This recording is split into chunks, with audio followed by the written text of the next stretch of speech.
Olá, eu sou Yasmin Stéria e hoje no programa Nosso Olhar, um programa dedicado ao protagonismo feminino, à equidade de gênero, lideranças femininas, a gente vai trazer a equidade de gênero como uma mudança social tanto para homens e mulheres e como a visão feminina pode agregar a tantos assuntos importantes da nossa sociedade. No programa de hoje eu estou com a Juliana Azevedo, primeira presidente mulher da P&G Brasil. A P&G Brasil está entre as 10 do mundo, né? E a Juliana começou como estagiária há mais de 23 anos na P&G e está aí hoje assumindo a presidência. Ju, super bem-vinda, um grande prazer ter você aqui. Queria que você começasse contando, se apresentando aqui pra gente. Bom, muito obrigada pelo convite, pela oportunidade de estar trocando ideias sobre assuntos tão importantes. Eu sou brasileira, sou engenheira e advogada, venho aí de uma família que eu acho que é o berço, é de onde eu comecei e a quem eu tenho que agradecer ter chegado onde eu cheguei, porque meus pais sempre falaram que, olha, trabalhe duro e você pode chegar aonde você quiser. E eu sempre gosto de mencionar isso, porque a gente fala muito de equidade, empoderamento no ambiente profissional e às vezes esquece que todos nós temos um papel em casa, sendo mãe, filha, irmã, tia, e realmente esse empoderamento começa em casa. Entrei faz tempo na P&G, confesso que eu entrei na P&G com um plano de ficar só 2 anos. Uau. Eu queria aprender um pouco mais sobre marketing e vendas. Só que daí essa empresa, cujos princípios e valores, inclusive de equidade de gênero, de respeito mesmo, me cativou. E aqui estou há tantos anos e desde fevereiro de 2018 eu completo esse mês 3 anos numa posição que era um sonho, que é liderar essa organização linda que é a Subsidiária Brasileira. Ju, conta pra gente como foi esse processo, né, de passar tantos anos da empresa e finalmente ali chegar, finalmente não, né, chegar nesse lugar tão importante. É tão importante vermos mulheres assumindo essas posições de decisão e de, enfim. Olha, foi assim, muita batalha.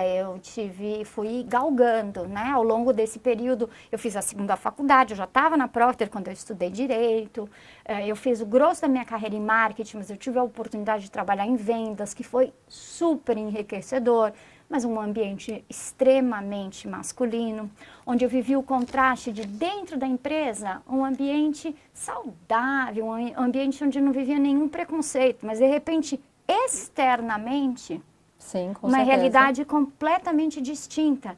Mas que aprendizado bacana para depois eu poder desenvolver, vamos dizer, políticas, opiniões, posições tão importantes, não só para mim, mas para outras Julianas que vieram depois.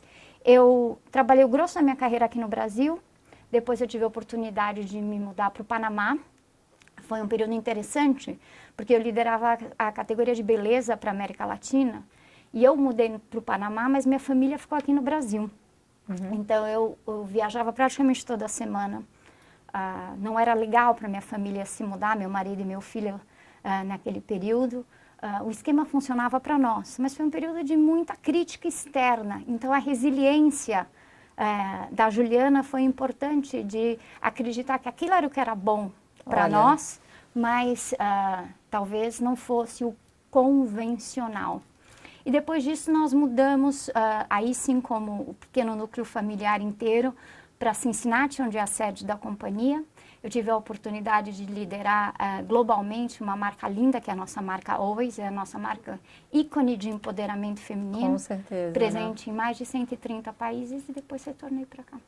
Que máximo, Ju. Não, muito incrível, né, ver toda essa trajetória e como é possível, né? Eu acho que é muito importante quando a gente vê mulheres que chegaram nesse lugar, né, da gente entender que outras meninas, outras mulheres podem chegar lá, né? Muito importante. Tem um dado muito interessante sobre isso, que meninas, elas é diferente dos meninos, que com 6 anos elas já param de sonhar, né? De pensar que é possível chegar às vezes a certas determinadas posições, né? E isso é muito interessante, porque quando as meninas começam a ver mulheres como Ju, né, como Juliana e tantas outras maravilhosas que estão aí sendo as primeiras em muitas coisas, a gente começa a entender como é importante ter essa representatividade, ver mulheres chegando, mulheres e sabendo que elas podem ser a primeira também, né?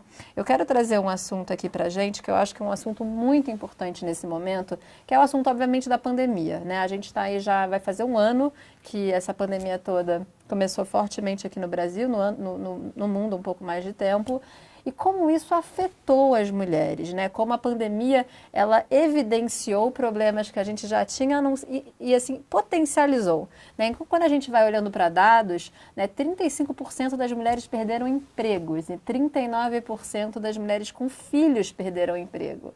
E 52% das mulheres tiveram ali uma queda nos rendimentos, né? Então, são 7 milhões de mulheres desempregadas, Ju, nesse momento.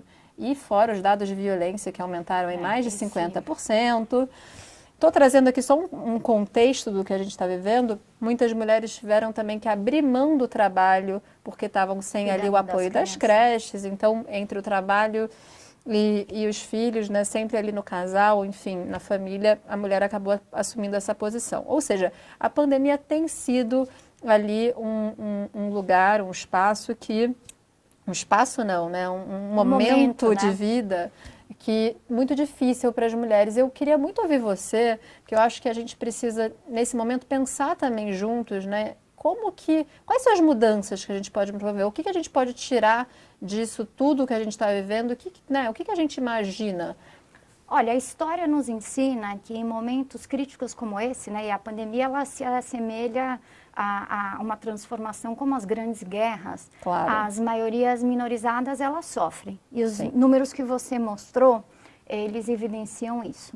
Isso acontece com as mulheres, infelizmente acontece no nosso país com os jovens de periferia e a gente poderia continuar. Então, eu acredito que as mulheres que estão em posições privilegiadas, como eu, empresas que já têm aí boas políticas, já têm bons percentuais, a P&G hoje tem 40% dos nossos 4 mil colaboradores são mulheres, 50% da liderança, tem uma responsabilidade de resistência mesmo.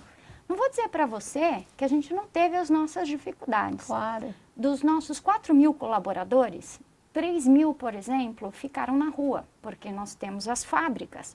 Nós oferecemos produtos essenciais, fralda, absorvente, pasta de dente, que, como uma das nossas missões, não podemos deixar de atender. E observemos dilemas como esse, um homem e uma mulher, os dois num ambiente fabril, que a mulher começava a pedir demissão porque não tinha com quem deixar a criança.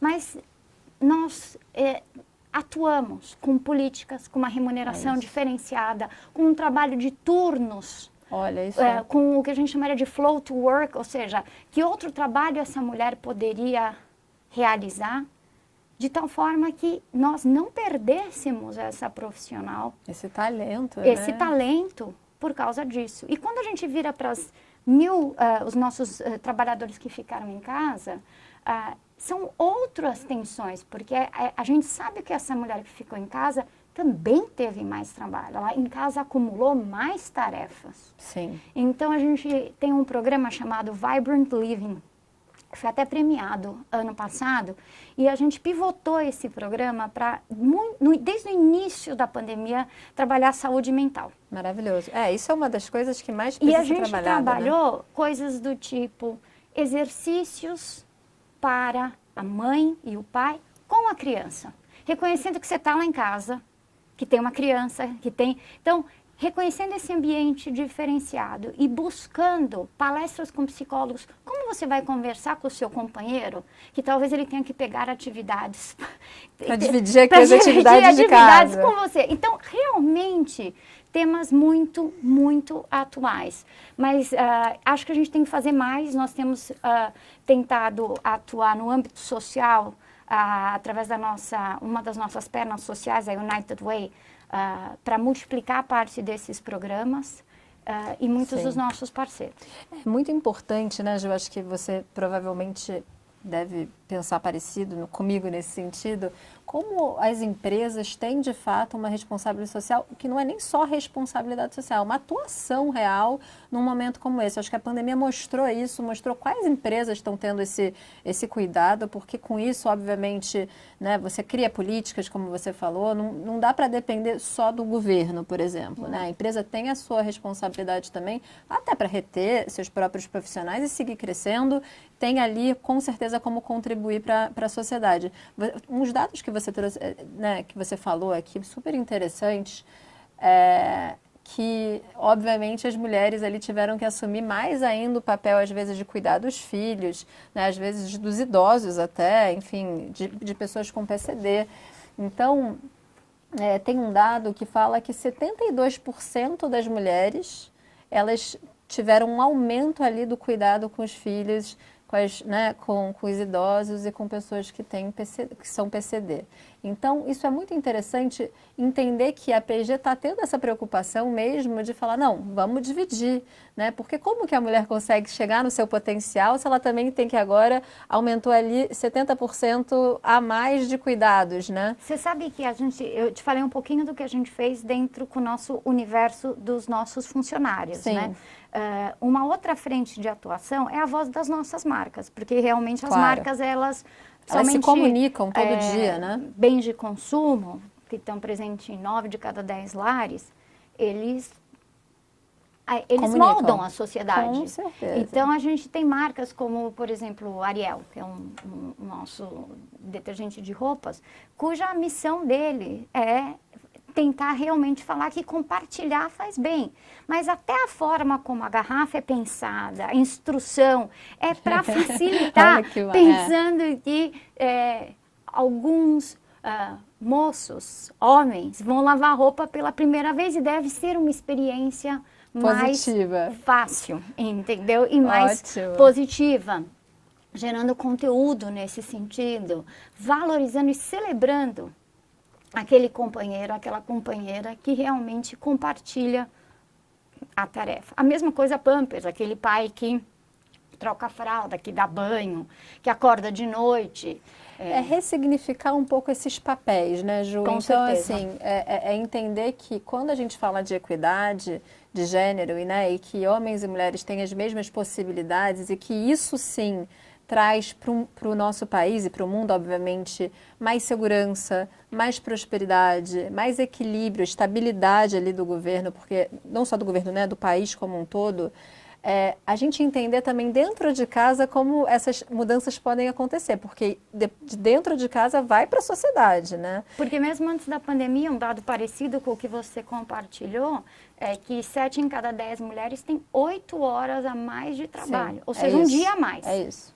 Que poderia estar sendo dedicado, às vezes, a um estudo, a se dedicar, né, ao networking, ao qualquer networking, coisa que é tão importante. Então, se não começar a equidade, é importantíssimo no ambiente profissional, tem muito que caminhar ali. Muito, mas nos dois, a né? gente acredita que tem que começar em casa, além de ser super saudável para os filhos, a presença do pai, enfim, dos dois pais na criação.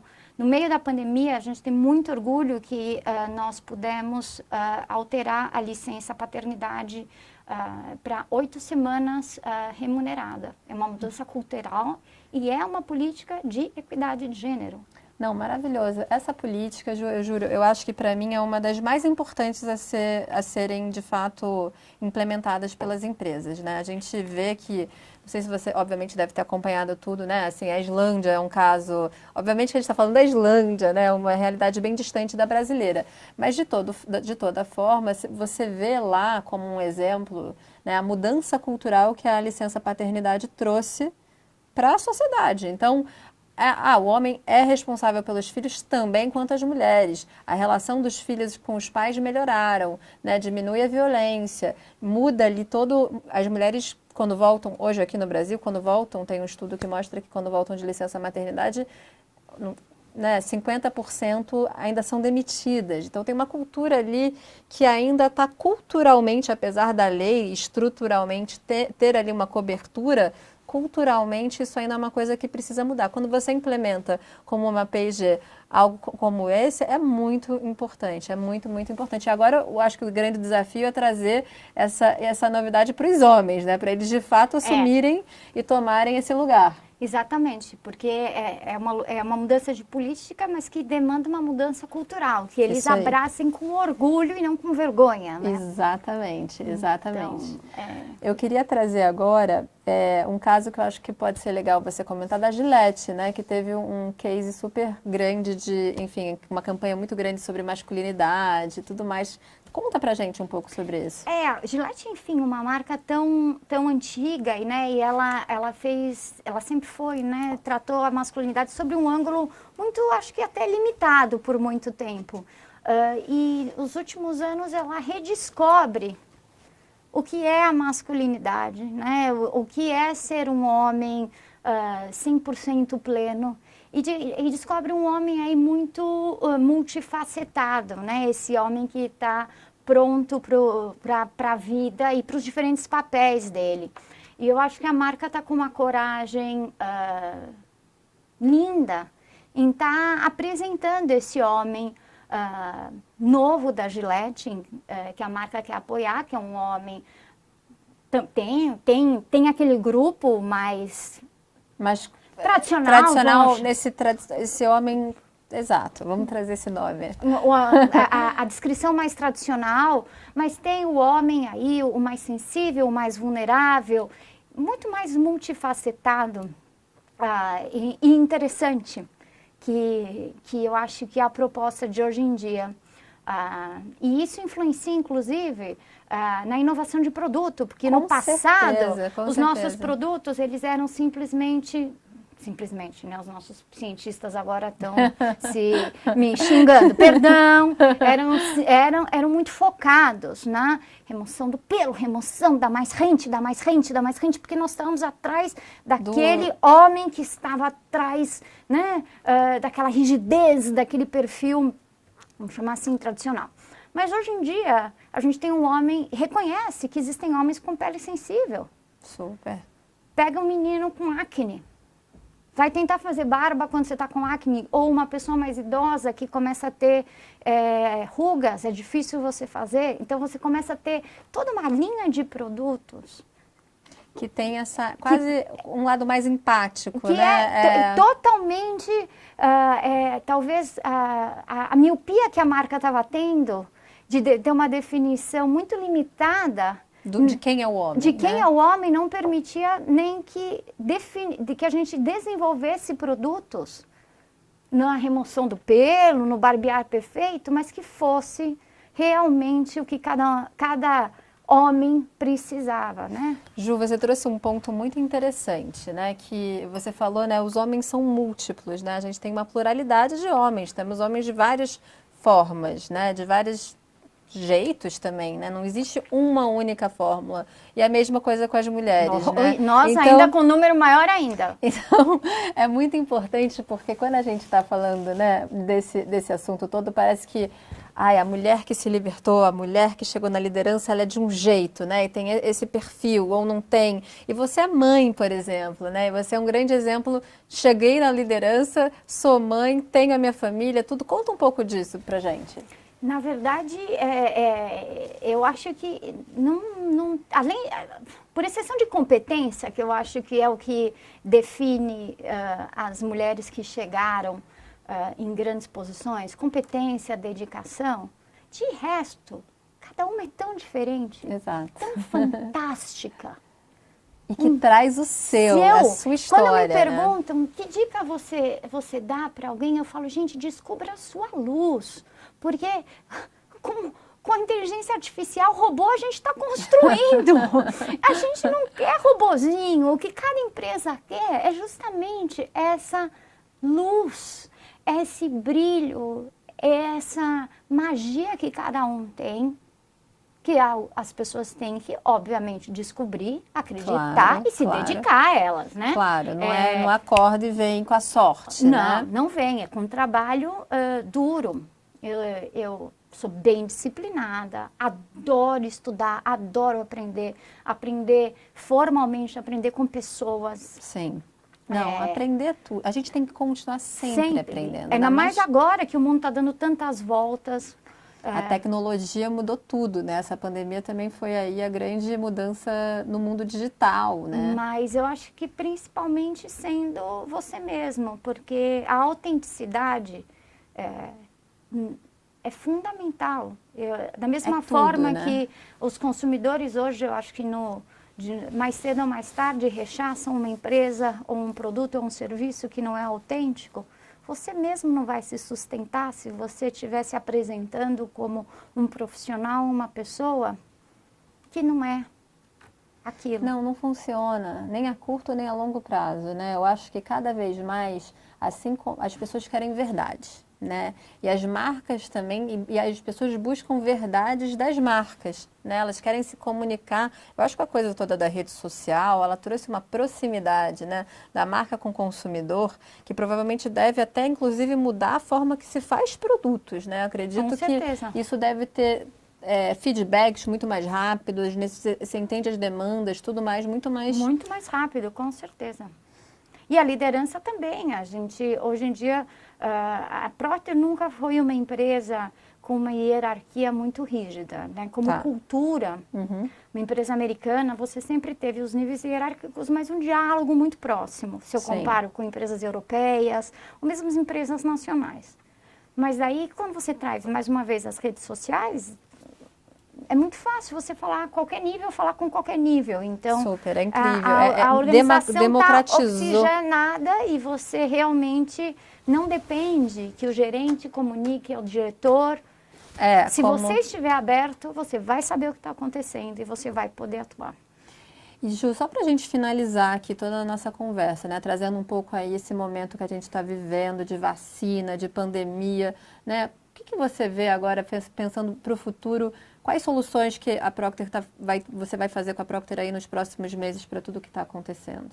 Olha, a gente segue trabalhando muito focado em 3 prioridades, né? Primeiro é manter a segurança das pessoas. Claro. E como traz isso para a vida, a cada mês é uma solução diferente.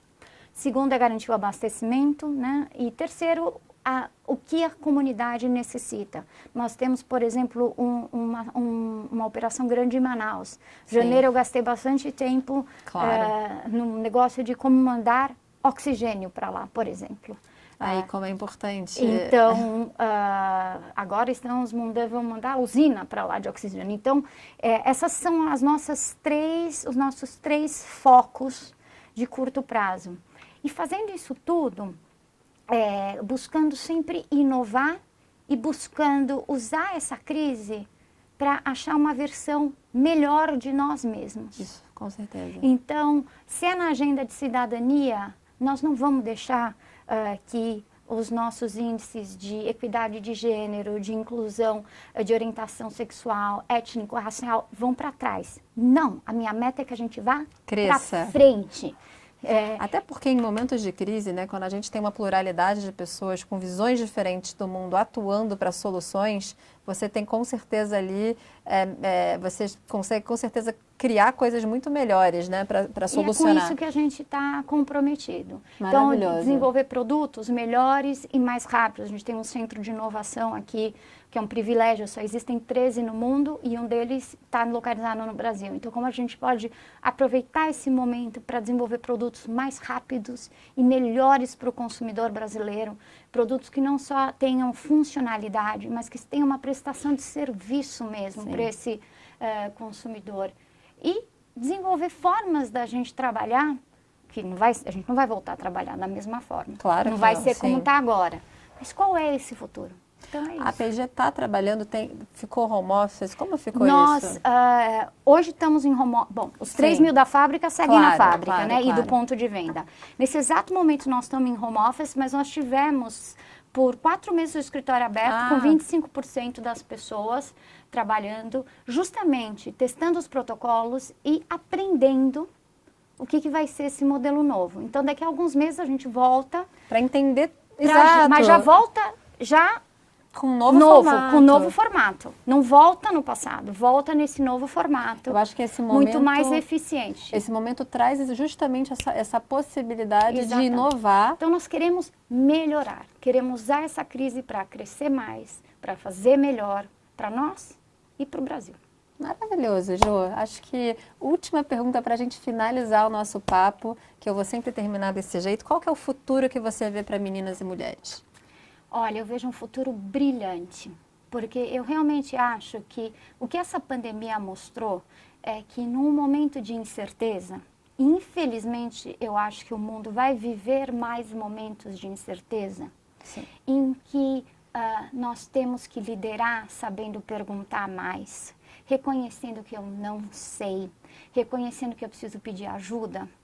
Eu tendo a acreditar que nós mulheres estamos bem preparadas para fazer isso.